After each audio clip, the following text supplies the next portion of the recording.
in all the companies that I've been, with the most revered CEOs from the outside. From the inside, people are like, this guy doesn't get it, or he's like this, or he's like that. If 80% of people like you and 20% think you're a piece of shit, you're doing great. Yes. And that is really important to understand. You can't please everybody, and you shouldn't. Hi, I am Sophie, and this is the Rise and Play podcast. In the show, I sit down with influential thought leaders of the gaming industry to deconstruct how they create the best team and company cultures in order to create the best games. Every episode brings actionable insight to improve your leadership, self-awareness, and emotional management skills. Because becoming a better leader starts with becoming a better human. So, are you ready to unlock your full potential in life and business? Let's begin. Don't just see the future, know the future with today's sponsor, Source10. I've talked before about how Source10 is a necessary tool to compete in gaming these days. In short, Source10 empowers studios to build human-centric experiences by unlocking deep, psychological understanding of your most valuable audiences. At a time when we needed to know what our players would respond to, my team and I use Source10 and their product Navigator to identify key psychological insights across our audience for Plantopia. This prompted us to reshape our F2E, for example, promoting a stronger sense of productivity earlier on in the game. And this aligned with our audience's desire for empowerment and accomplishment, resulting in higher F2E completion rates and longer sessions. Source10 Player Intelligence Platform enables studios to unlock the full potential of their games and minimize risks across every stage of the development cycle. Visit go.source10.io that you can find in the show notes for a demo. Mention Rise and Play and receive a free feature, theme, and art style study included with your Navigator purchase, a $20,000 value. Learn why EA, Supercell, Wooga, and more use Source10 to create the best human-centric gaming experiences possible. All right, welcome everybody to Rise and Play podcast. I'm your guest host, Miska. As always, my guest is Sophie Vo. Hey. The owner of Rise and Play, the founder of Rise and Play. We're here in our Berlin studio, Savage Game Studios. Sophie, what have you planned for today? So today I wanted to cover the topic of how to be yourself as a leader, like really yourself. Often in career where you take the responsibility, you take the role, and then you want to be yourself and you see the limit of being yourself, which is not serving always the role, and we will get into that. What I find always interesting when you want to understand yourself is understanding a bit where you come from and why. And I reflect often personally as well on my early years of career, where I give an example here where it was very tough. I had to present authority by my behavior because neither by my experience or by my look, I'm a small person. I don't even know if by my ethnicity. I felt like I needed to prove something, so I was overcompensating in the way I would behave, and I had to create kind of this persona in my early years of career of high performer, being a bit authoritative, firm, like tough. And that was not really me, but it was not conscious at the time, and that was the right thing to do for me to establish credibility and respect. Of course, a structure of hierarchy. So I'm curious how you started your career, your early years, even before you built your own studio or startup. Yeah, that's a really interesting and a good question. So my leadership experience, I hate the part of like every time I start talking about like my first leadership experience comes from military. First a squad leader, then a platoon commander. Platoon is 30 men with armored vehicles and whatnot. So it's 30 people is like a little studio. So in that sense, it gives a first experience. And then a lot of mistakes were made during that period. But what I'm trying to say is like that was my first experience. And what I learned from there is like, yes, there was this sort of a thing where you can put in authority, and in army it's even easier because your rank shows that you're higher than somebody who's below you, and the rule is that they have to obey to your commands. Like, of course, you have to give context, you have to be good. But there's a great difference between good leaders and bad leaders. And there, what I learned was, number one, I can't keep up an appearance. Like I can't do that role. Like I tried to be like the military guy, like the clean cut, but I'm not. I'm a chatty cat. I like to joke around. And so that already started kind of like bleeding out of it. So I understood that I can't have this imposter of somebody else. I have to be me.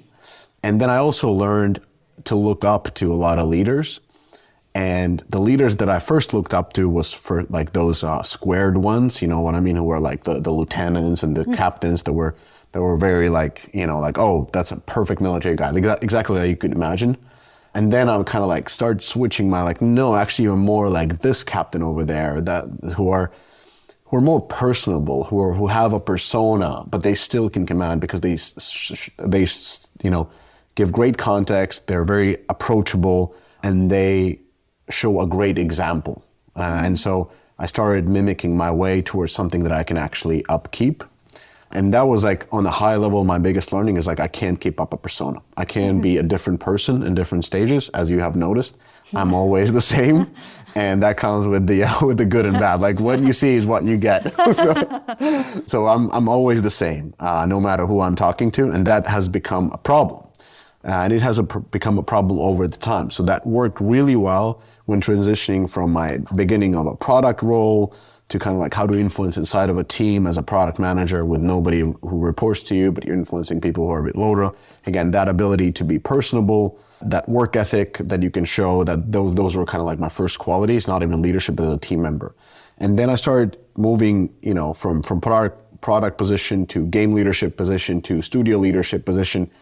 And I think it was all up until the role at Rovio, where I was leading a studio with multiple teams, where the limitations of being yourself truly hit me. Before that, when you're a team leader, being yourself is great, because like you're a part of a team, he's our team lead, but we're kind of like all together, we're one team.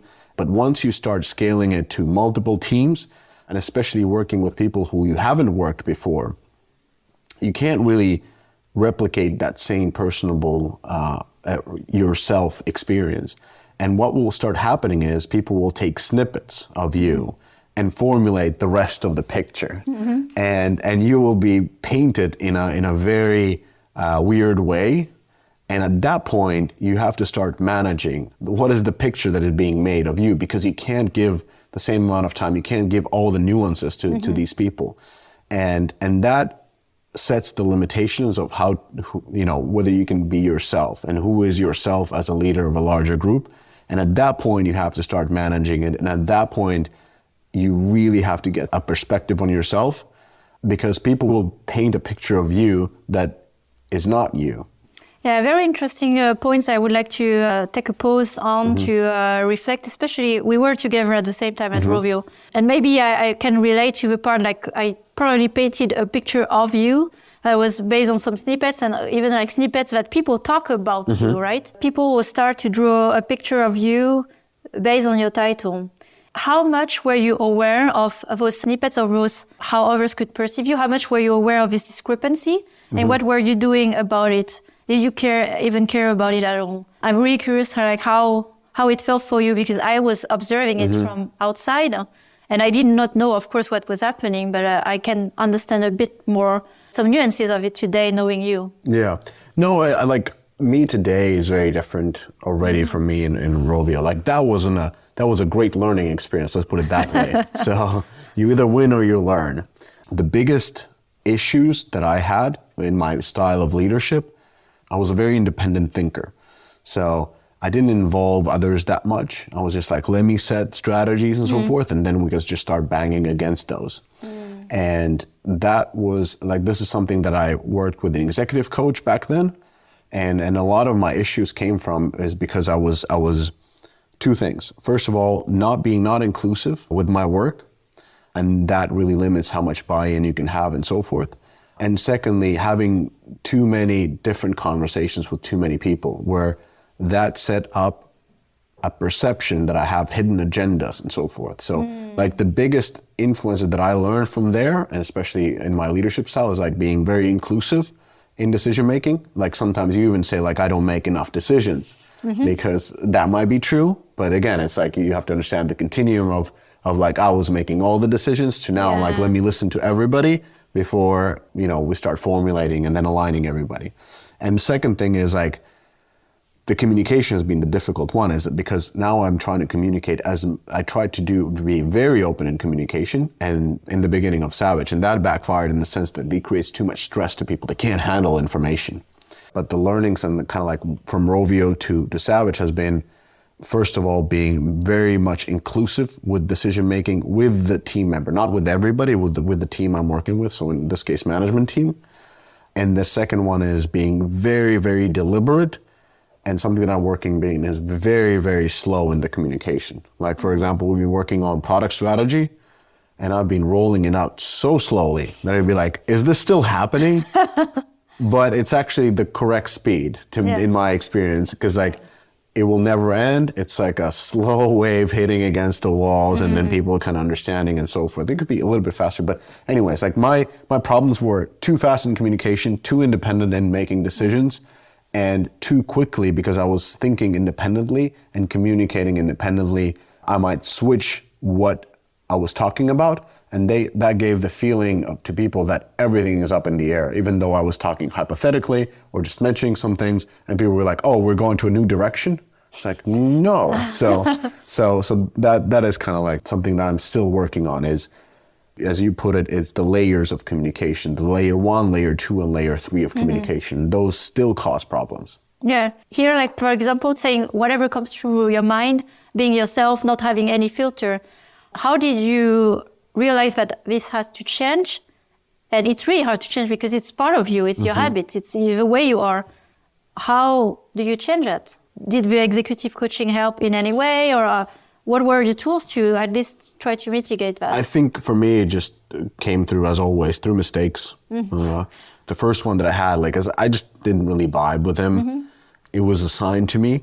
And that's why the choosing of my next executive coach has been a very different type of process. It needs to be a person that has a certain type of experience and somebody who I truly respect. So for me, it's just been through a lot of mistakes. Like people say, like, "Well, you said this," and I was like, "What?" And then they clearly remember that I said something, even though I didn't say something. But over the time, the understanding of something has transformed, and they've kept that notion. And what puts even more challenge on it is that we have been working a lot remotely. And we have been working from 2 different studios. So that's sort of a misinterpretation between when you're having Zoom calls or video calls or whatnot. That causes a lot of problems because it's not like contextual like this. So all of this has led to really being much more deliberate with the communication, which is just very difficult for me, for my persona. And it's to me, it's just kind of like finding a balance. So trying to find a balance and understanding that since 18, 19, since I was in the military, I understood that I can't keep up an appearance. I can't be a different person here and different person there. So it's more like, as you said, finding the layers who you can be most yourself. And then secondly is just like finding that balance between like you're joking yourself, you know what I mean? Like I can't cut it fully. So it has to be at some extent. So, I don't know how to put it. It's just like accepting that that's it, that you shouldn't expect me to be Sophie. Like that's it. No, and like I'm not a stoic leader. Let's stoic leader. And perception of stoic. And what we discussed like a month ago when we were like reestablishing our baseline as a management team and our ways of working. And I have that realization as well, joining a management role, because before as well, I was like, studio lead, game lead, compartmentalize the communication. That's what we talked about, right? Because in our role, we have the right to want to be part of a team, be ourselves with a team. But I think here in the mindset is understanding who is our team. I thought the whole company was my team or the game team is my team. It's not my team anymore. My team is the management team. So that was a kind of first finding. Identify who your team is and you can be more yourself with your core team. The second was, especially in the management role, to identify your different audience. I love it when thinking. For me, I think in a structure where I need to make sense of ideas. And so I think of level 1, level 2, level 3. They are not in the hierarchical order, but it helps you closest to you, right? Yeah. Imagine an onion, a core, and you have the layers. So your level 1 group is your team, your core team. Then you have level 2 who are sort of indirect contributors. You may have to work collaborators, you work with them, but you are not like really have no hierarchy, and you have a very far level 3, which like you have a 0 relationship, but you still happen to be there. And so you may have different style of communication or level of information or part of being yourself, level 1, level 2, level 3, with a level 1 or to level 3 audience. How does, when we talked about it, I remember we had our own, FYI, we have our own coaching session with Miska regularly where we debrief those things. So here we share what we usually talk about in the podcast. Yeah. How did that land on you when we talked about that at the time? And is it even realistic to expect of you, like kind of trying to structure it? If it's Yeah, it's quite easy, to be honest. Like that's a good formula to set. How would I put it? Like it brings a lot of perspectives and understanding towards your past going through this, because this gives a perspective of understanding your previous managers and kind of understanding why sometimes leadership is one of the most loneliest roles. I started thinking about, like, were people talking bad things about them? Yeah, in every single company. I mean, every single company. Yes. In the most successful ones, in the least successful ones, they always had something to say. And so when you're experiencing the same thing where people kind of create images of you or try to paint you in a wrong way, you're like, you know what? Even the best of them get this. So I'm complimented. Thank you. This is at least what I can expect it. So I don't have this sort of a thing where I'm, of course, if somebody has a totally wrong thing that kind of bothers them, whatever, then that is worth correcting in conversation. The funniest thing one was that they believe that I believe in aliens. I was like, what? We laughed about that. Because it was like one of the banter conversation on the, because there's like news with aliens and this and that. And I was just, listening to Joe Rogan and we just like having, like, I don't think about aliens at all in my, it was like one lunch conversation where I just had fun. But that one thing, I realized that the people have like maybe one conversation, some people have one conversation with me a month or 3 months or in a half a year. And if that's the only conversation that they have with me, then I must be always talking about aliens. Not just doing that fun lunch, I'm just like throwing banter. So just kind of like understanding that, and then like, should I control that? It's like, in the end, like, okay, so I believe in aliens. That's fine to me. Like, honestly, like, like, I really don't care, to be I'll be honest, like, I really do not care. I think it's really important in a leadership role also understanding that you cannot control everything. And yes, it's important not to get like bad rumors to fester and things like that. But you have to accept that some will. And people will have different perceptions and so forth. But you just focus on your work. Your work is not your public image management inside your own company. Your work is to push the vision and the whole company towards its goal set by either your investors or your leadership team, or usually the combination of all of that. And that is, getting results is your goal. And just accept it. Like you're not a friend of everybody anymore. You will also not be the sort of a celebrated hero of your company.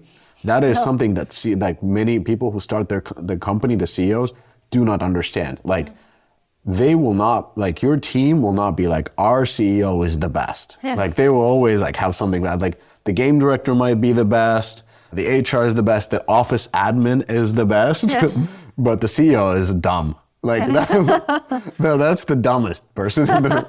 And it doesn't matter. It's like, and that's again, in all the companies that I've been with the most, revered CEOs from the outside. From the inside, people are like, like this guy doesn't get it, or he's like this, or he's like that. Not all of them, but there's always these voices. So just accepting that, like that's the fact. And then just laughing about it. It's true, like by being the CEO, you are exposed, of course, as a public image where people will judge you for the image you project. Yeah. Especially in the role, and here, for us in the management team, we are not here for a popularity contest. That's something often we remind each other about. Like, it's not like we are here to be disliked, but we're not here to be like, that's not how we are measured, right? For me, it was one hard to accept because you are like when you are the game lead. I mean, you building with a team. You're doing like, it's a hard role, but it's a cool role. Yeah, it's a cool. And then you have like the villain figure, because I've been that person bitching on the CEO, like you say, because you have the same villain you can fight against. Yes. So that's but when you're suddenly part of the management team, I realized finding myself as well part of that villain group. It's the easiest thing to blame. Yes, and so accepting that. And it comes back to as well, like, can you be yourself as the leader? It's like when you really know where your values are, your integrity, your morality, and it doesn't have to be validated internally in a company, and you seem not to care anyway about that. Yeah. This is really important because that's not what you are paid for. Yeah. To be validated by who you are. Some decisions you will make when it comes to setting a clear direction, which will exclude, again, people who thought it was... Because when it's a direction that is vague, everybody thinks, oh, this is the best company for me because everything fits. But when you converge, you commit, it means you start to exclude and it starts to displace people. And that's part of the job. And it's the same when you have to structure a team, organize, reorganize. So that's something really important to accept when you accept a management position. It's again, like, I don't know how in practice that works, but it's what is the consequence of a judgment the person can have about you. So if somebody thinks you, as a CEO, is dumb, it has really not really harm, like in day-to-day business, because they have their own director, they know their goals and so on. If they believe, for example, based on the few anecdotal evidence, that, let's say, the CEO is sexist or the CEO is racist. It's just an example. This creates suddenly a reality for people to talk about it and create a very insecure culture where you have everybody of color in the company because it's not a racist company. And then somebody would say, you know, by the way, we are here several people of different culture, but it's racist. This is where it creates this. This is where I see this very harmful.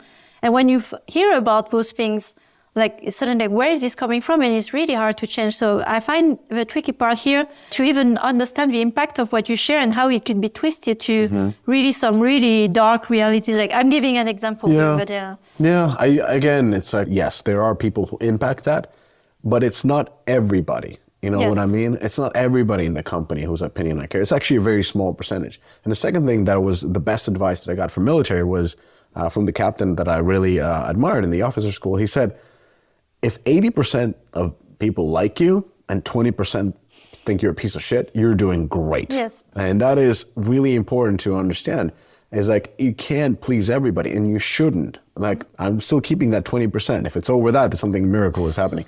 He gave like a very concrete example, you buying this brand of beer to everybody and then the 20% will say like, this motherfucker, like this is the worst beer you can drink and this guy is a piece of shit. So I'm always like, okay, that must be a part of that 20% group.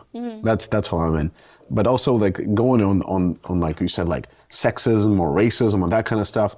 Like, first of all, if you're not that case and you're going to start like some kind of a campaign to prove something that is not true, that it's not true, it's like, what's going on? Then you're making it true. I'd rather not even like maybe have a conversation, but usually those type of things should be handled by the leads of those people.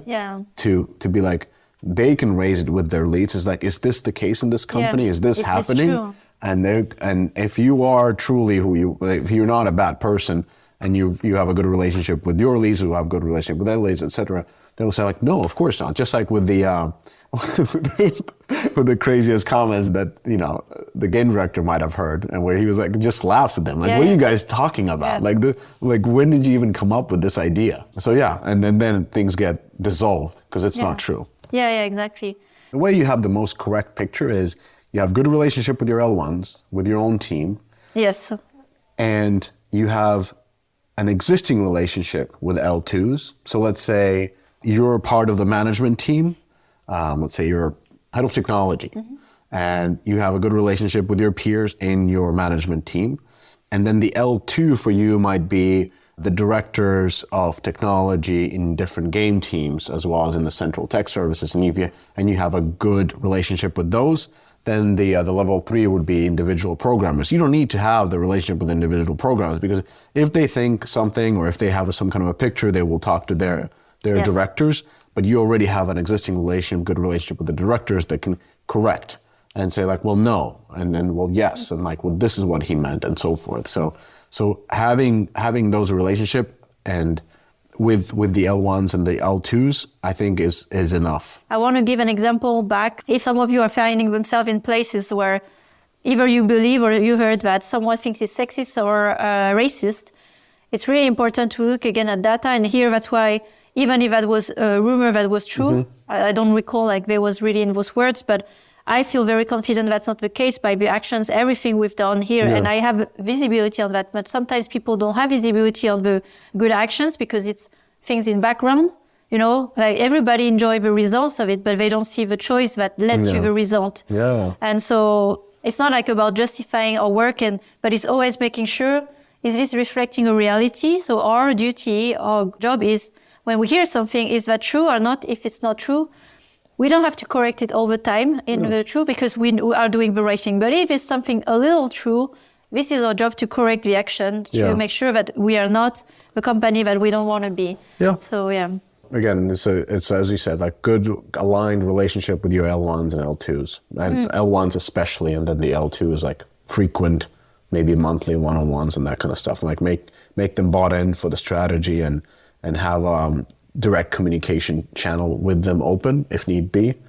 I think that's an important. I also, at one point, I was maybe I was reading the Netflix book or something else where I thought that I have to have like one-on-ones with everybody in the company. I think I've done it like twice. And the main learning from that is like people don't tell me the truth. Mm-hmm. And I was like, well, I understood that, but if I just keep an open communication channel, then I also took a step back and thought about myself in the same situation. Even now, if my manager or my manager's manager, usually, like let's say my manager's manager, which is already pretty high up inside PlayStation, would ask me something, that's not a quite easy question to answer. Yes. And would I bring something up to my manager's manager? Probably not, because then I'm going over my manager, and I don't want to do that unless it's very critical. Yeah. Like that's a big move already. So oftentimes I would be like, yeah, everything is fine, or bring something like very small things up, but I wouldn't tell what really is the issue because that is between me and my manager. And we might be working on it, and so it's my manager's role to bring that issue up to that person. That's how I kind of see it and reflected it. So I'm not mad at people not telling me because I'm not doing either. And then the question is like, do you want to have just a direct communication channel with everybody? That can be pretty good. People can raise up certain things. But now that I have kind of Sophie and other people, I'm like, well, maybe not. Yeah, that's a good point to revisit because I'm not sure if it's realistic to expect that to having, especially as you scale, right? And is that even necessary? The value I see of it is more for the person to have that moment, 30 minutes, undivided attention from, the highest person in the company, right? Yeah, so I'll probably keep doing it. I think it was Ilkka Paananen who was doing it at Supercell. I think he does once or twice a year through the whole company. I don't know if he still does it because the company has grown quite a lot. I'll give it a go. I'll report in a year how, whether I think it's worth the time or not for the growing studio, but it's still under like a question mark for me. Is this a good time investment to have? A few last thoughts as we're still in work in progress with all of this thing. Always, but never finished. With what we discussed, because also for context, recently, a month ago, we sat down together as the management team and we drafted, coming from a book, some principles, 15 commitments of conscious leadership. So we will follow up anyway another episode of how we went through this whole journey, but committed to really put ourselves to the standards of leadership of a company we want to be. And part of this journey, how do you feel yourself today, part of this journey, like in a complete, open, genuine answer, figuring it out? How do I feel myself? Like for which journey? The old journey of games or the journey of Savage? The journey of Savage, and you as Miska, like wanting to be Miska. As myself, I feel very fulfilled. Like this is the word that I've used a lot because interviewing a lot of people, I see a lot of people wanting to, like we interview a lot of people. We're always in interviews and I see a lot of people searching for happiness. And I'm like, you're never going to have a happiness from work. I'll be honest, happiness comes from you inside, but what you can have in a job is fulfillment. And that's what we're here talking about. Like, is this a job that will give you the fulfillment that you're finding? So on my own perspective, it's again, like some of your stuff is like the why, like first understanding your why, that might take years. It honestly may take you years to understand what is your true why. And then making sure that your job fulfills that why. And once those things happen together, you're going to be in that job as long as it serves your why. And I feel very fulfilled in my role. My why has always been about learning and sharing learnings. And so I am learning, and I am sharing learnings like this. and as I told others, like every week I learn something new. I haven't updated on LinkedIn for a while. I'll start doing probably video updates because it's just easier than writing. I'm just interested. I'm interested of the next stage. I'm interested of the next week. I'm interested in the next month. I'm interested in the next 6 months, next year. They're all interesting to me. So I'm like kind of like zooming out and looking at from the far, listening a lot more than I was before. Taking notes, learning, writing. So, yeah. That's really great to hear. I didn't have the opportunity to hear it in those words, so I appreciate it. And everybody can witness it as well. And one thing I have to say, like in being yourself, you do have great quality of being Miska. So I wanted to say it. And just the challenge is like being in the right role of being yourself, with the audience. It's just more calibration than are you the wrong person? It's more, it's like being the right self in the right setup. And it's also important to see leaders that are more like you in terms, like there are different leaders, like the very stoic ones, the other, we post about those like different ones.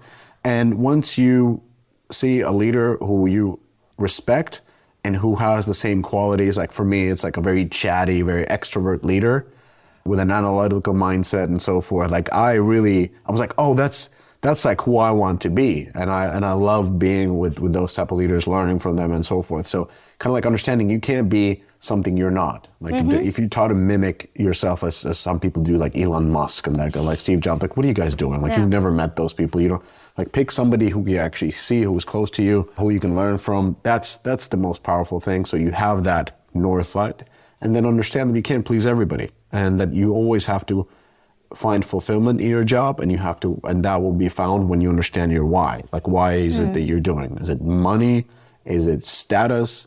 Is it something else? And then work against that. Yeah.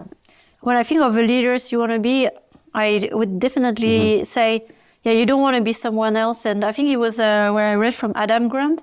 You're not competing with others. You're competing with yourself. You just want to be an evolved version of yourself than yesterday. So that's kind of a journey. Yeah, it is. It was funny when we were talking about a certain thing, like back in the days, and that's where I used the why. I think it was last week when I said, I don't want to do this.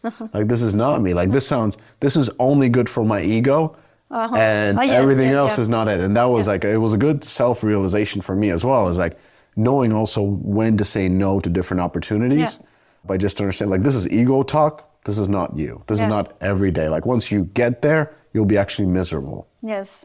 And that's a great self-awareness to have as a leader. So So now off to aliens. And check Miska's articles on aliens. Because he has if you don't believe, you're missing out. Oh my God. All right. Thanks, everybody. Thank you. As always, like, share. Those are nice things for Sophie and her podcast, Rise and Play. If you haven't subscribed, please do now. If you haven't left a review, if you're on the Spotify, if you're on Apple Podcast, there's the 5-star thing. Just give Sophie all 5 stars and she'll be very happy for it. So thanks for listening. Thank and off to you, the next one. Bye. Thanks for listening to this latest episode of the Rise and Play podcast. I am trying to grow a community of conscious leaders across the industry and beyond. So if you want to join this movement, please share the podcast with other conscious leaders, because we have so much more we can learn from each other. Also, please don't forget to follow the show so you don't miss out on future content. Every episode is packed with actionable insights that will help you improve your leadership skills now. And if you are interested in learning more on the topics that we discussed today, you can find more insights on riseandplay.io, and there you will also find my free masterclass on conscious leadership. So, have a great week, and until the next time,